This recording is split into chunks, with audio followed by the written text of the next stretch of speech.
Hello, ladies, gents, and egregiously forgetful nincompoops. We're going to do some randomizer frickin' post commentary because I recorded the whole episode with my microphone muted thanks to a ridiculous, stupid ass Zoom conference that I attended against my better judgment. And I completely forgot to unmute it because you see the freaking Zoom interface had no way of me muting the damn microphone. So I was like, fine, I'll go into the damn Windows settings and I will change it myself.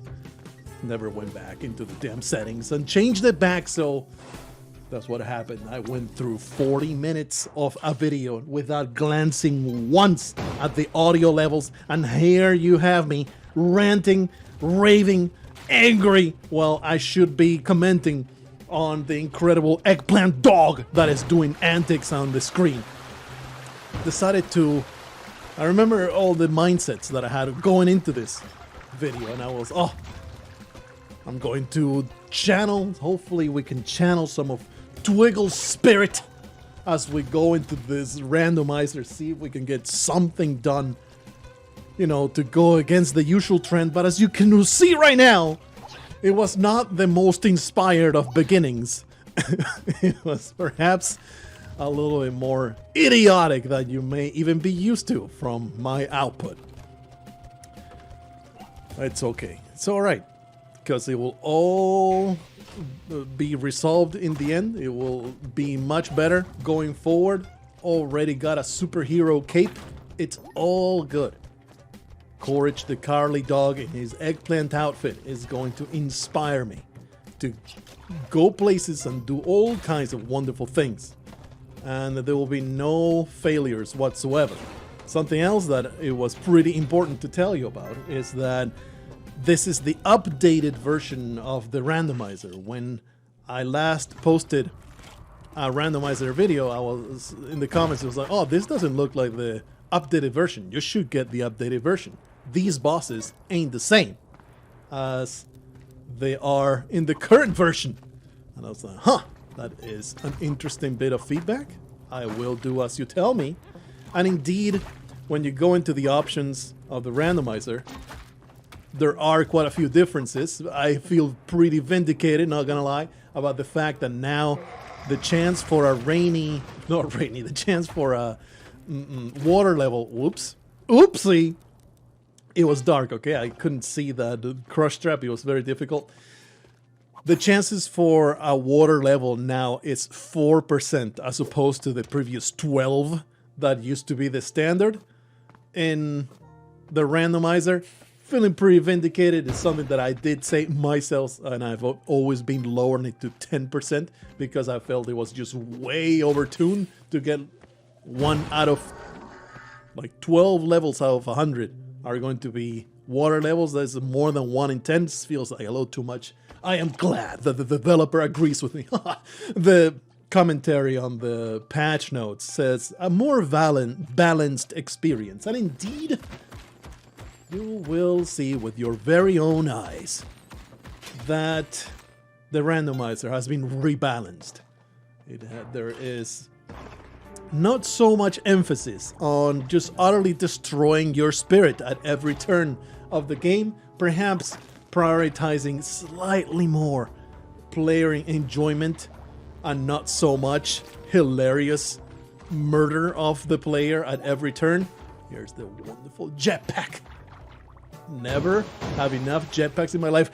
Turns out, though, that jetpack was a piece of garbage, and I didn't want it for anything.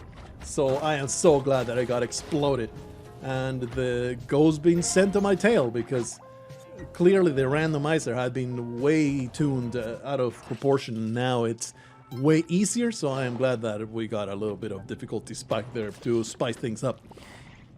You may have noticed that boss fight, there was no lava following me. What's that about? Oops! Turns out I have murdered a rat man and a shopkeeper. Turns out that my murderous intent cannot be curbed by Twiggle's spirit being channeled through Courage the Cowardly Dog. And when I was talking about this and trying to channel Twiggle's spirit and all that stuff, the back of my mind is like, am I being disrespectful? Because that ain't my intent. Like, at this point, like, it's nowhere near being like too soon, but it's not like I'm cracking jokes at his expense or anything like that. It's just, you know, a true and honored member of the Spelunky 2 community. Was the best Spelunky 2 player to ever live, maybe. Of course, his hectic, they had something to say about that, but, you know, he was up there on the top 10, top 5.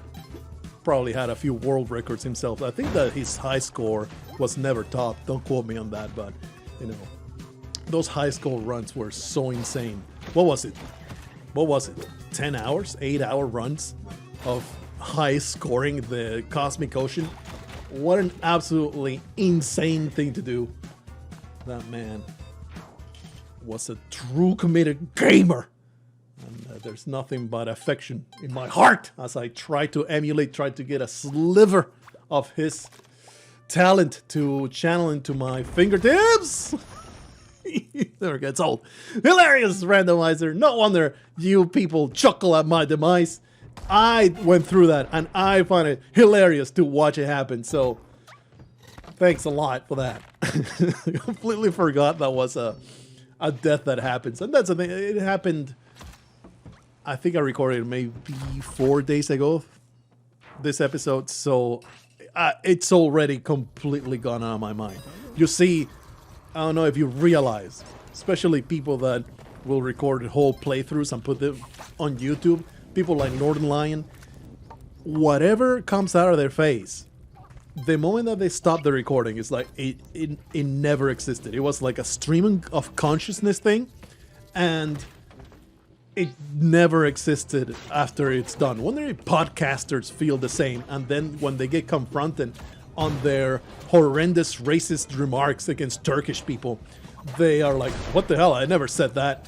But yes, indeed, they did say it. They just were on a stream of consciousness state. Maybe they were just trying to crack some kind of joke. They were desperate to make their opponent be amused.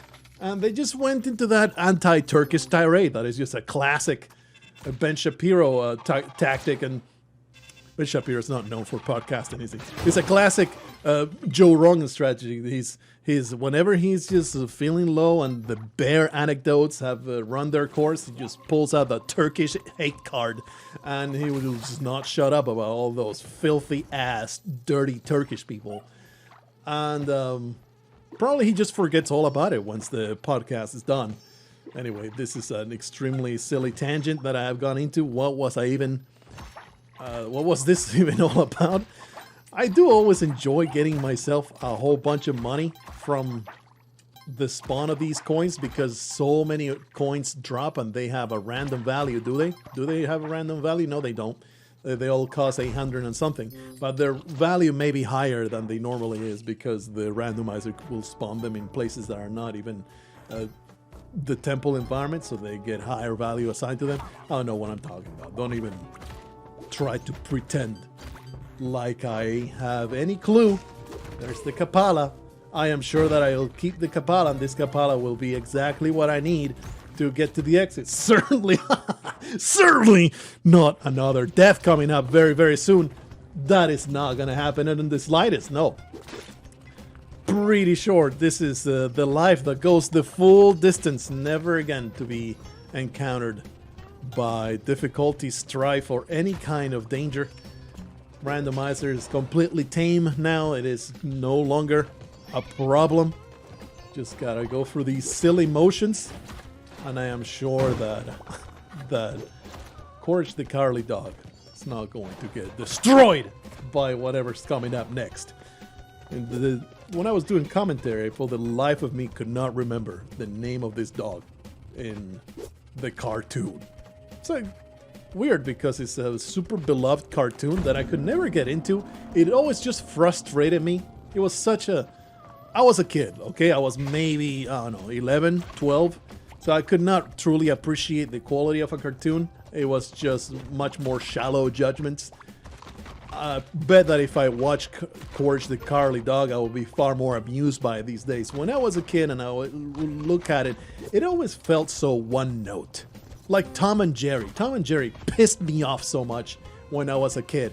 It was always the same. It annoyed the crap out of me how that stupid ass mouse will always win, always get the leg up on Jerry. It wasn't like the Roadrunner and the Coyote where, yeah, the Coyote just fails because he's a stupid ass and it's amusing because of that.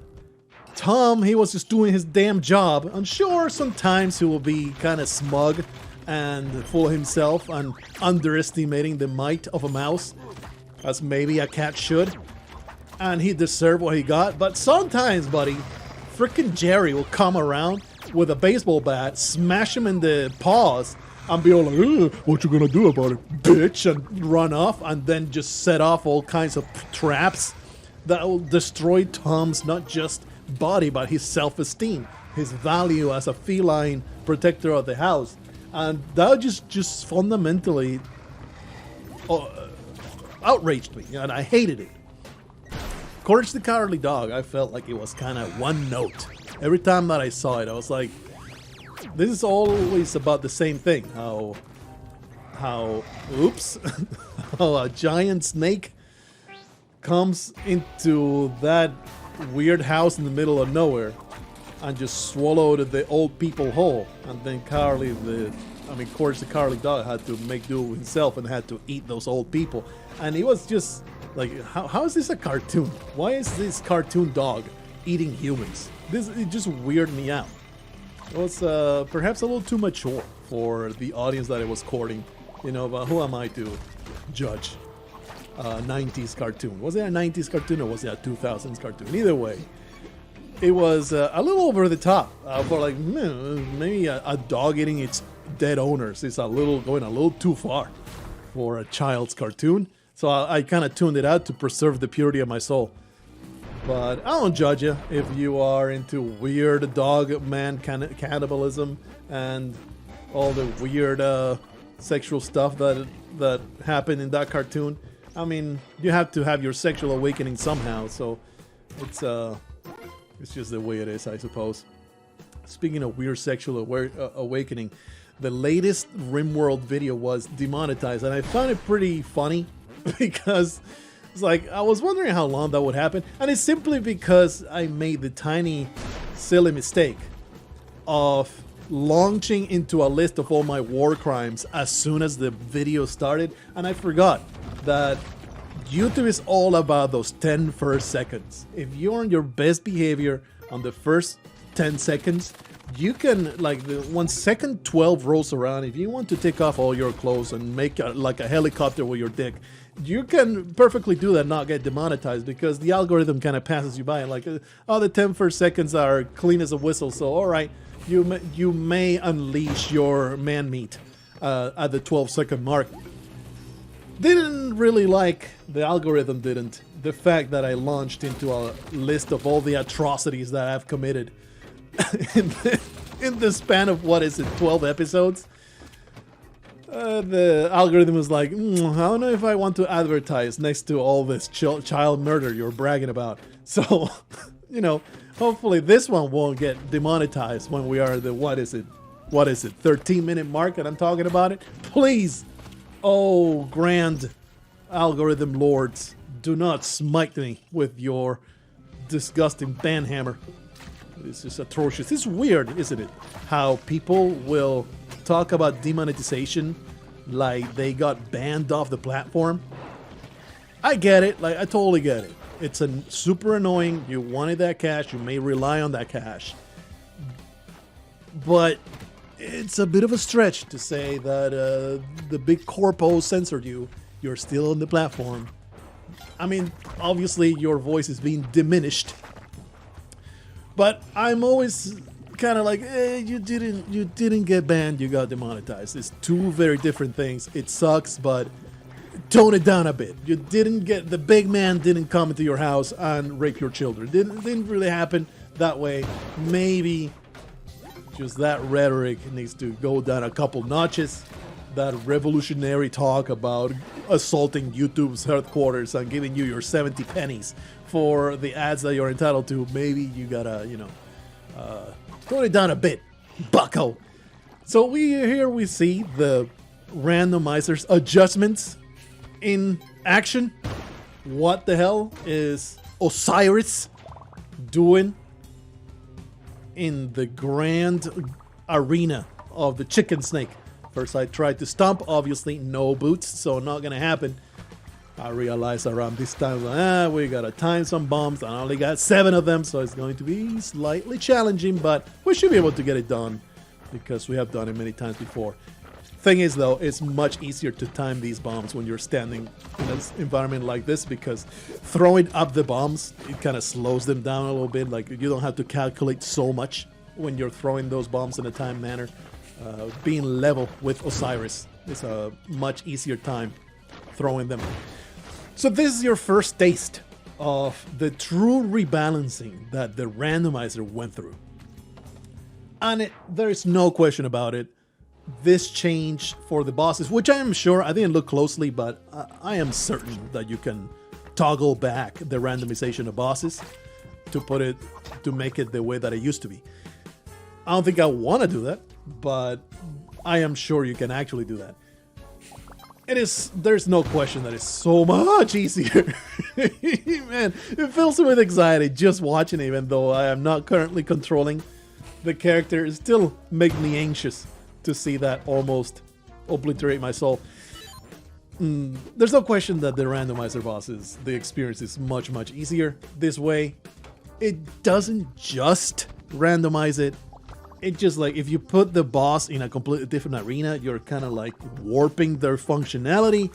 It just, by the nature of what you're doing, you are altering the encounter in a way that makes it a little bit easier. It doesn't make it trivial, but let me tell you, fighting Olmec in a non-Olmec layers environment, most of the time, not gonna be the same harrowing experience that you may be used to, that we have quite the method developed for, that still fails about 50% of the time. But honestly, when I go into Olmec, as long as I have any way of jumping a little bit higher, I'm feeling fairly confident that we're going to be okay, especially if we have a pile of bombs. So, I mean, not to say that it hasn't been Olmec who has been destroyed my ass.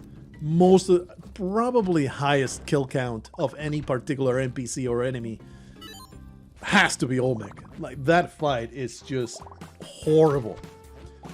And it truly is, like, the roadblock of the randomizer by far are the boss fights. They were altered in such a way that they become so much harder than the default. And it will certainly show throughout this video the difference that it makes to randomize that factor of the entire experience, because boy is it a different experience. I don't want to spoil nothing. I do know how this video ends, but I mean, it will be weird. I did say that I forget everything that I had talked about the moment that I hit the stop recording button. I don't go as far as being amnesiac as how the video ended. So, you know, I do have to hold back on commenting what happens in the future. Every time that I do this, which is very, very seldom, almost just got mind blasted right there. That Anubis shot came from freaking nowhere, trying to blast my ass like it was the brothel on 7th Street. Didn't pay for it this time around, buddy. Don't be like that. I appreciate the trying to give me a free service. I'm feeling like butt stuff today. It's weird every time I do any kind of post commentary. Here comes Hundun trying to chase me through the what? Not even death can stop him, apparently. This absolute maniac went into the spirit world and chased my soul all the way over here. It's okay though, because he is dead. Anytime I do post commentary, it fills me with weirdness of having an idea what's about to happen, but not being able to talk about it. This weird sideways lateral thinking Thankfully, that blank bag gave me resources. Ah, yeah. The blank bag gave me resources. Supposed to take them away like they often do. Here's my dilemma of taking the jetpack or not. I decide to do it because I am a big jetpack whore, and I love the jetpack even though it makes me explode. About 72% of the time, that will be a good estimate. 72%. Pretty good at math. I know what I'm talking about. 72% is exactly right. I have run the numbers, son. You can trust me, bro. You can trust me on this assessment. And here I realize, hey, wait a minute. I got all the stuff, baby. Let's just do another warp zone. And is it either the second or the third warp zone that I go into this run? Really has shortened the run quite a lot. Thankfully, I kept exploring a little bit because I ain't got no spike shoes. And it felt very nice to finally get them. I honestly don't remember what was my reasoning for bombing that instead of just going in. But I figured, let's do this challenge. Why the hell not? Certainly nothing will stop me from accomplishing this silly, silly challenge. Certainly not going to get a little too excited with the jetpack and lose all my fuel and take some fall damage like a complete buffoon. Something that you may notice, the music is weird. This has to be some kind of Spelunky HD track that I have never heard. I don't know where it comes from. It's probably a super rare... I betcha it's a deathmatch. It's a deathmatch tune. That's why I've never heard it, because I never care about the deathmatch mode in Spelunky HD. But now that I put a little bit of thought into it, and the time that I was playing through, it's like, what the hell is this music? I've never heard it before. I have the HD music mod to, you know, spice things up, put a little bit of variety. As usual, you know, I always like to make the disclaimer, not dissing the Spelunky 2 soundtrack, Xanagear. I just want a little bit of variety. I enjoy this Spelunky HD soundtrack way more, so I do like going back to it. Whenever I get tired of it, I'll just switch back to Spelunky 2, and there will be no salt whatsoever in my heart for doing so. So here we have Turtle Boys Arena with Olmec instead. What the hell is the randomizer even thinking? How can I possibly face an Olmec fight constrained within these boundaries? This is just not right. This is going to completely obliterate me. Don't ask me why I'm carrying this hamster all the way to the top of the level. There is no reason, and I seem to agree, because I figured this hamster is absolutely trash and I'm going to get rid of it. So how the hell, like, this guy, you know, I reached this point, like, holy crap, how am I going to face Olmec in these tiny environment? Is going to be a massive pain in the ass. All right, let's get to it. Not time like the present. And here I'm waiting, like, when are you going to do a different attack, buddy? When are you going to do a different attack? Spoiler alert, he never does a different attack, and I wonder if that's just a bug or a change that they did for the randomizer. I hope that they didn't change this on purpose and it's just the randomizer bugged out, because part of the fun is having the completely super challenging different random Olmec patterns. That's what makes this fight so much harder in the randomizer, but also more interesting. Like, the stomp is so boring. It's super boring and super trivial to fight. Obviously, he can still crush you because incompetence always resides in my heart. There is no erasing it. But, you know, compare this to our usual experience in Olmec's lair. There is no comparison whatsoever. Here I finally realized, okay, we need a little bit more space. I am far too intimidated by this giant golden head of sadness. Let's create a little bit of space so I can murder this piece of trash. And I'm also wondering, like, yeah, there's lava at the bottom, but it ain't deep. How does the death of Olmec happen? Does it happen the moment that he touches the lava? I guess we're about to find out, because here he comes. Here he splooges all over my face. And it turns out, the moment he goes into the lava, it's over. So, you know, quite the experience, the different experience when you go into the boss fight. I lament in a very real way. I lament that change.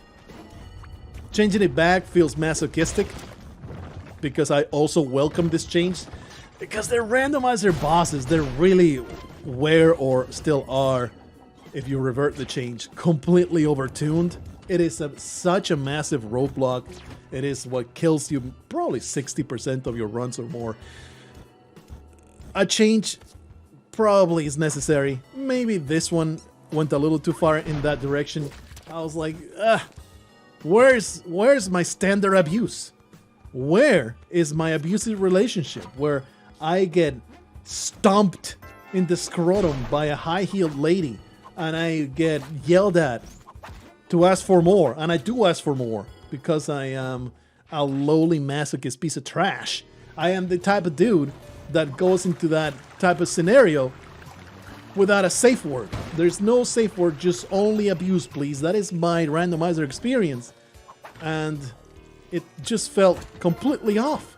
I'm not getting that anymore. I'm getting this neutered vanilla Disney Channel version of sadomasochism. It was known as Britney Spears' childhood, and I just don't like it. I don't like it. I want the real deal, where I get dressed up in latex, where I cannot breathe, and I have to call her mommy. It's just not the same. This is not the same. Still, though, not sad that I finally get a break from the constant murder and mayhem. That being said, still traversing every randomizer level. Like, it hasn't been neutered in that aspect. I'm still going through all the damn levels one after the other without being murdered. That has to count for something. It's just that the boss fights are not an immediate loss like they used to be. Okay, so maybe stop judging me so hard for being thankful for this reprieve. But it does feel like, if I beat it, did I really beat it? I just beat the neutered version. It's like you try to bully someone, they turn out to be way too strong for you, and they humiliate you, but you find out that they have a little brother that is like 3 years younger and like half the size, so you decide to beat up that kid instead. And sure, you're still causing pain and suffering to the person adjacent, but are you really bullying this real person? I don't know if this is a very relatable anecdote. How many of you fellas were bullies in high school? I was like the most well-known bully. Everybody went for me when they needed lunch money extorted, and I really did make good on my reputation. I brought a baton to school every day, and I would just like swing it around the recess playground, threatening anybody that would even dare look at me sideways. I was the terror of that school. I still have fond memories of when I held Robert down into the toilet, and I would not relent. I would just not stop until he called me his daddy. Oh man, it was a good time. I miss those times when I abused innocent children. I guess I could still do it, but people just kind of frown on that these days. It's so strange. Just, bullying by one person as an adult. What is the big difference? I don't get it. Anyway, everything that came out of my mouth is not true. In fact, I was actually in the middle of the road. I was neither a bully or a bullied, or rather, no, it wasn't like that. It was more like I was both a bully and bullied. There was this one kid that I did humiliate a few times because he was just too low in the pecking order. Look, you're a kid. You get into that world. Not going to make excuses for myself. I accept it. But I also was bullied because I was pretty fat, and that was always something that people made fun of me for quite a lot, and made me feel bad about myself. Maybe that's why I bully someone else. I would say I was maybe, if you divide the social pecking order into 10 rungs, I was probably on rung number 6.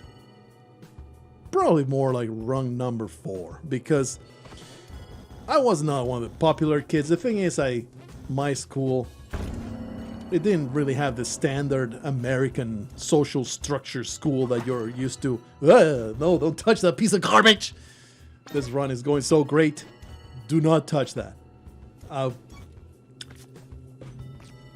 was in the middle of telling you about my childhood instead of talking about the randomizer. So let's continue doing that. My school was not structured in the typical American social order.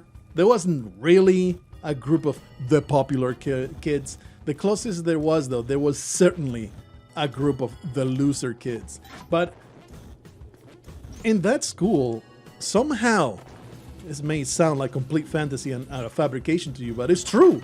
Somehow grades, I love how this sack took 7 bombs away from me, by the way. Somehow grades were conflated with your popularity in that school. How rare is that for grades to actually matter and to dictate how popular you are among your friends? The group of the losers were actually the guys that were just awful at school. They just had terrible grades, and they didn't have... There was 2 components. You had to be part of the loser group, you had to be very bad at school, and kind of a nerd in other ways. If you're not a criminal who did badly at school, then you got put into the losers clique, which was maybe 6 or 7 people.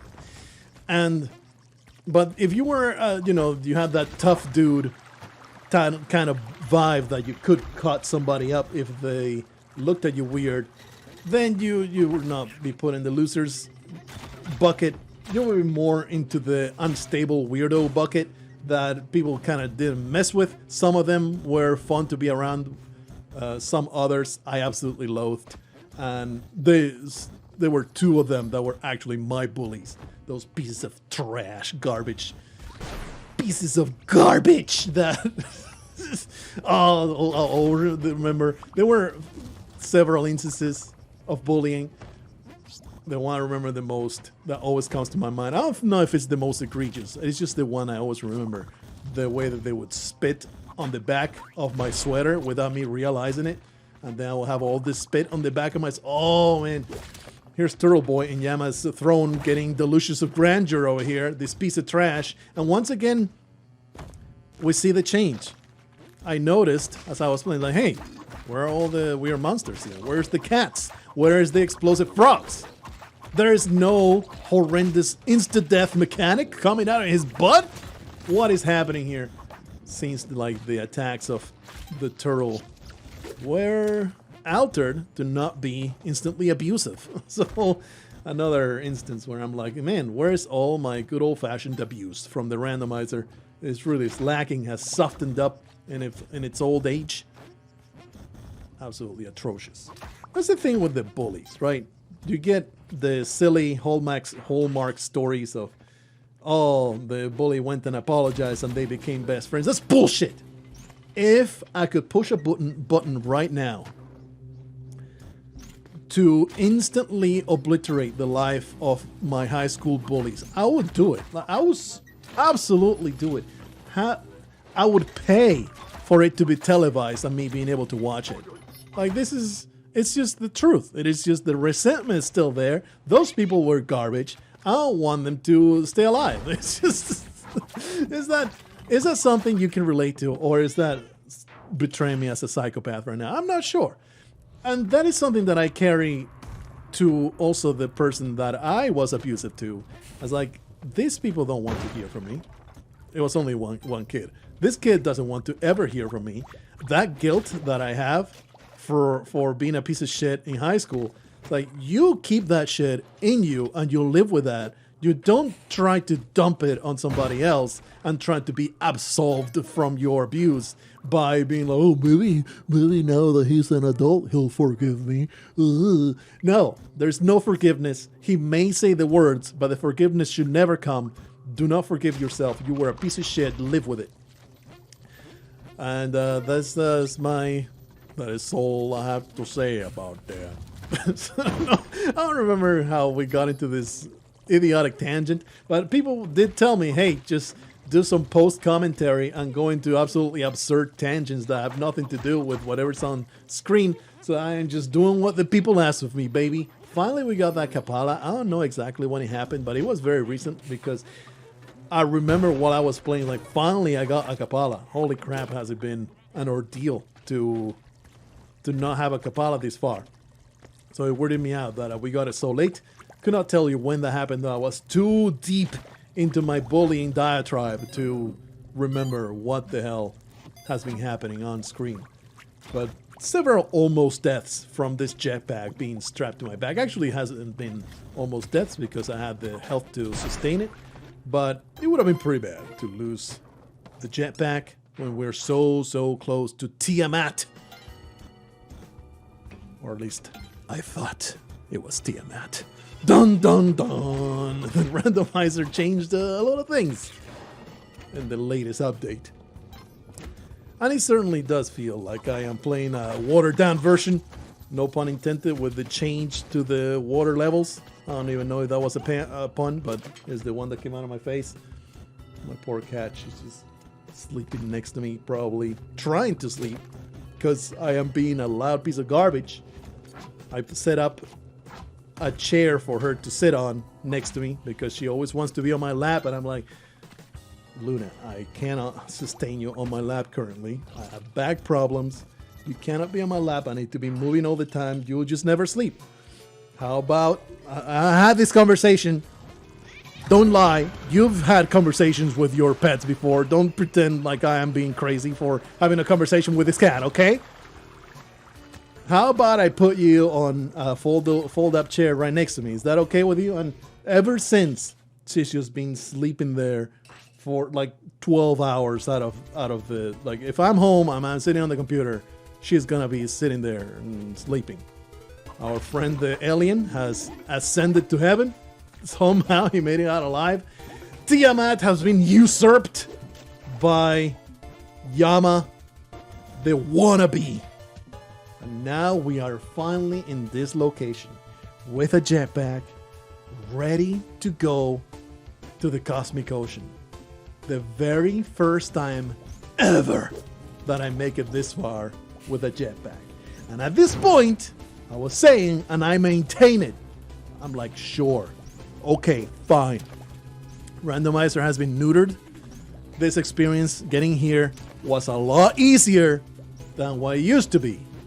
But theoretically, I have done it. I have beaten all of these bosses in a row and then killed Tiamat and got through the exit. So theoretically, sure, it wasn't done in a single segment, but I have beaten the entirety of these challenges before. It just so happens I didn't do it all at the same time.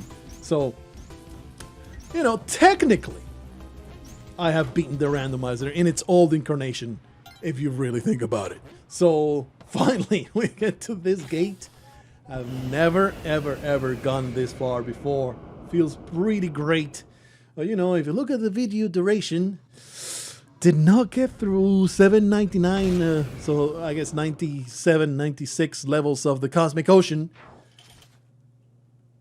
Bit of a tragedy that I was unable to do 73 levels of Cosmic Ocean. I hope that you can forgive me, but we made it to the freaking Cosmic Ocean. Here is at last. Somehow the ninja ascended with me, even though he got left behind on Earth. He came with me in spirit. That is only a ghost that has accompanied me to the lands beyond. So here I'm like realizing that, okay, well, we're in the Cosmic Ocean. What now? What do I do now? I guess we're gonna go through the damn Cosmic Ocean. Don't look at the top right corner of the screen. I did not. At the time, I did not look at the top right corner of the stream. Realized, hey, I'm at 798 right now. I was just mentalized, like, I'm just going to go through the entire thing. Finally, we get a sword. Also, another thing that just hasn't been around the entirety of the run. I'm ready. I'm ready to make it the whole thing, but no. It is the end. This is where the randomizer ends. Congratulations on your utterly random distribution of stars in the cosmos. Truly an accomplishment. I did go through every damn randomizer level in this playthrough. It's not like I skipped. Well, I did go, into the warp zones, but I did it legit. Legit usage of the warp zones. It was fine. It was perfect. And I hope that you can recognize my enormous accomplishment of being victorious in the randomizer. I'm not going to say I'll never come back to it. I am happy to take this victory. It is a great time, great occasion to cap off the Spelunkying for 2023. Something that I didn't get to, but I did talk about in the video that I deleted, or rather that the commentary never got recorded. How it is the Christmas season. You're gonna see a lot less volume from me until the new year starts. I don't know if this will be the last Spelunky video you'll see this year, but if it is, have a fantastic new year and shower me in accolades, for I am victorious and you are a loser. And with that message, I leave you.